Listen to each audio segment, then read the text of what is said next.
What's up, everybody? This is Colin from Homestead. I hope you're all well. I just did one of my favorite things. I got some more seeds. Folks, I want all the seeds. What seeds do I want? All of them, okay? I picked up some seeds. I'm very excited. I'm going to show you my picks. I'm going to show you my seed haul. And I'm also going to explain why I picked these seeds and why I think you folks should consider growing these seeds as well. I put some thought into this, so I'm going to get right into it. I ordered from Baker Creek Heirloom Seed Company. I've had great experiences with them in the past. They have a great product and all heirloom seeds. For those of you who have been watching our channel, you know that's what we recommend. Only heirloom seeds because you can save seeds from your plants and the seeds will produce plants that are true, all right? The same variety of the parent plant, okay? If you grow hybrids, you might save a seed, plant it, and you might not get the parent plant, okay? So heirloom seeds, they've been around a long time, a lot of these seeds, and they're proven, all right? Proven seeds. So I'm gonna get right into it. My first pick, Moringa, dwarf Moringa. I think this is awesome that Baker Creek Seed Company offers a dwarf Moringa. For our Filipino brothers and sisters out there, this is known as malunggay. Do your research on Moringa. It is super nutritious and it's super delicious. This stuff is amazing for people. It's also great for your livestock as well. This is a tropical plant. It likes hot temperatures, lots of water. I planted this outside here in zone 7A. I transplanted and it grew well in our clay soil. Okay. So it's a tough plant. Once it's established, I think it could grow really, really well for you. This has so many uses that might even be considered medicinal. Excellent, excellent stuff. Okay. These seeds, they're large seeds. They have to be soaked, or rather, it's better to soak them to improve your germination rate and also to get them to germinate sooner. 2 to 3 days in warm water, rinsing often, you're good to go, good to grow. These grow well in containers. I grew them in containers and had great success. Highly, highly recommend. For you preppers out there, you want this plant, okay? This is good food, nutrition, okay?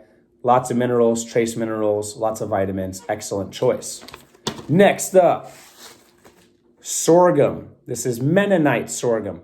Sorghum is also is known as the pancake plant because with the grain, you can make like a flour from it, and you could also process it. The canes can be juiced and boiled down to create a very sweet syrup. So it's a pancake plant. You can get the grain to make the pancake, and you can get some syrup too.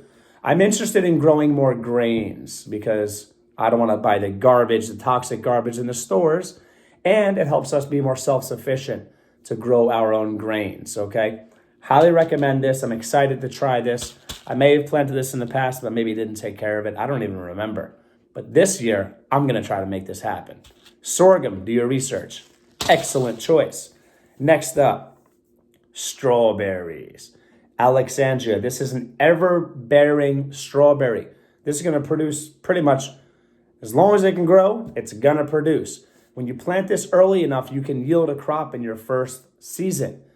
Strawberries are delicious, they're nutritious, and they're a great prepper crop because they're perennial.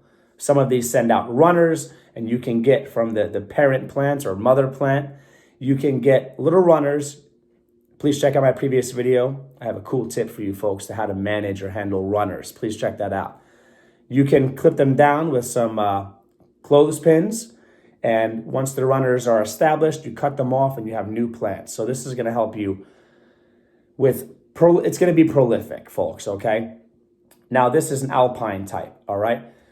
I'm a big fan of growing different types of strawberries. Get them established, take good care of them, and they're going to feed your family and feed you folks, all right? Boom, next up, artichoke. Green Globe. This is a very popular variety of artichokes because it's proven and it's delicious, okay? I really like artichokes. Woo! I can get down in the kitchen, folks. If you don't already know, I've got a good way to cook these things that I think they're just delicious. A little butter, maybe a little garlic. You're good to go. You could bake them, you could boil them, you could steam them. I'm not going to get into my cooking process right now, but these require chill hours. So nights below 45 degrees, but above freezing. So I'm going to get this growing inside in containers. I'm going to put it out on the nights where it's not freezing. It's still February here in Zone 7A. And hopefully it will get those chill hours and maybe produce their first year. These are technically considered perennials in certain zones. If you cut them, you can cut them right back to the ground, mulch them. As long as the soil stays relatively warm, you should be good and they should pop back up. These are great for pollinators. They produce beautiful flowers. The artichokes themselves are flowers. Beautiful. I believe they produce like purple flowers. Super, super cool. Grow some artichokes. This is more of a fun thing for me.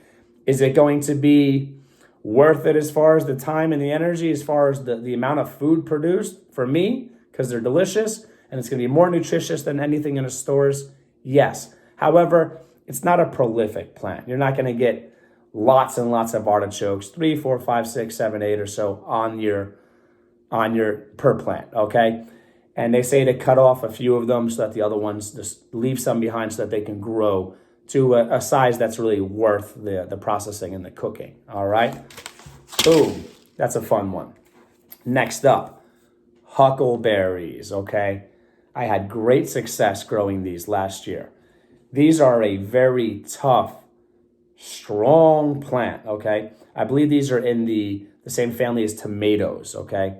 So these plants, you do not want to eat these berries until they're fully ripe and tender. They're kind of bland. They kind of taste like a bland tomato, similar to what I imagine a ground cherry tastes like.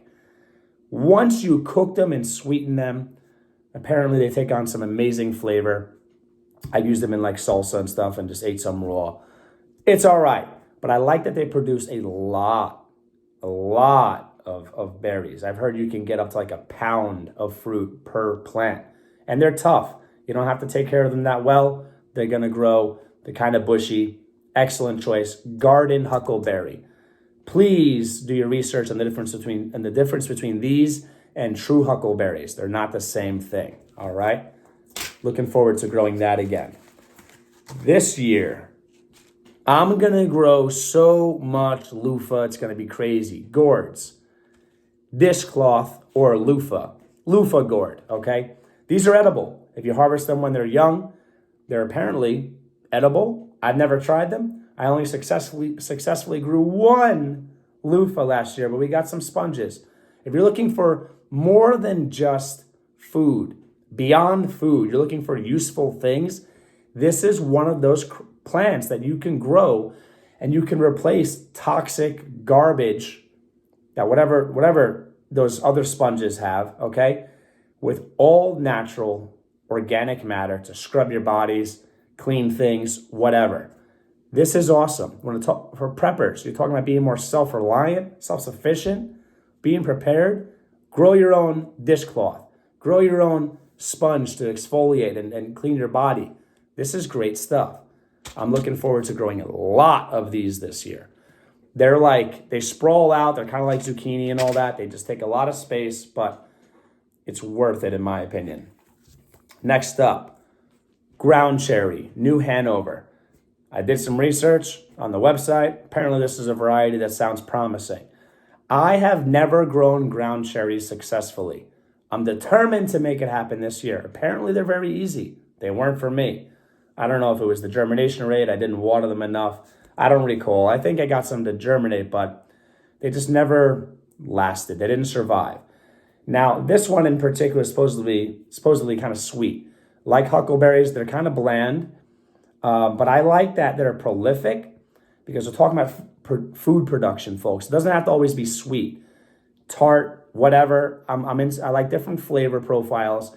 And what's great about these is they're not perennials, but they readily self-seed. So they're going to drop on the ground. That's when you know they're ripe. They have little husks around them. They look like Chinese lanterns.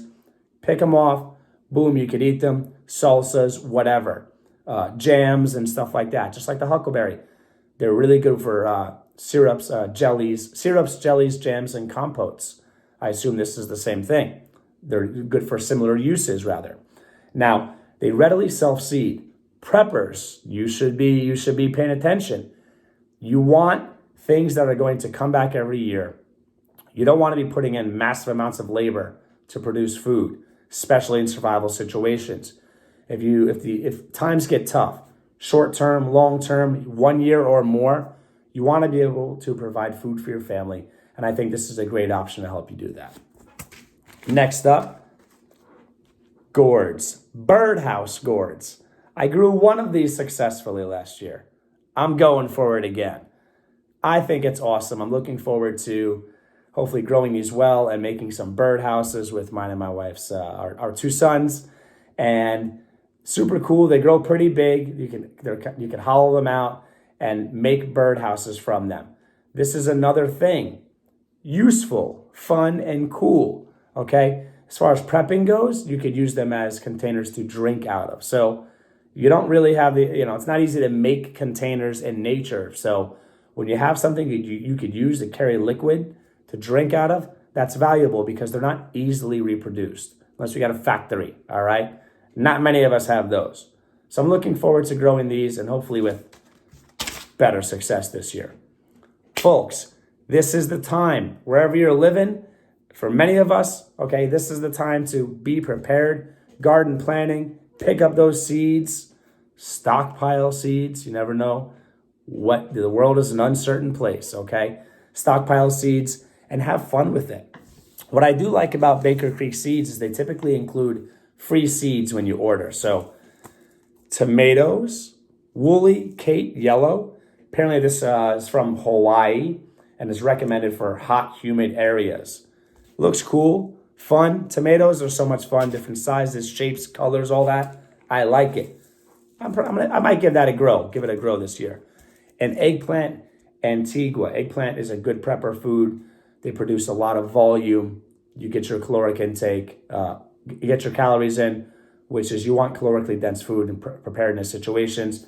Also, eggplant is delicious. Sauteed, chopped, fried, whatever. Eggplant is delicious. I've never tried this before, so I don't know about the flavor, but Baker Creek Heirloom Seeds, one thing that they're known for is offering seeds, like a gourmet selection of seeds, of food that actually tastes great.